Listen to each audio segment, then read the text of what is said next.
Hallo, dit is weer Melsyn. Weet jy, ek verdien daily pay. Weet jy wat is daily pay? Dit is as jy op 'n daglikse basis geld kry. So as ek $100 produk verkoop, het ek R1,600 in een dag. As ek $400 produkte verkoop, het ek R6,000 in een dag, julle. Hoe wonderlik is dit nie? Wat kan ek nie doen met 'n R6,000 'n dag nie, julle?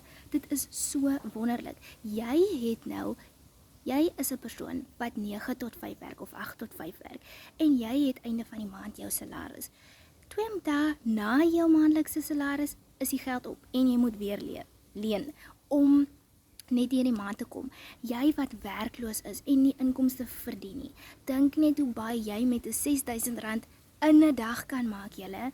As jy ook daily pay wil hê of daily pay wil maak, sit vir my daily pay in die comments en ek deel met jou die inligting.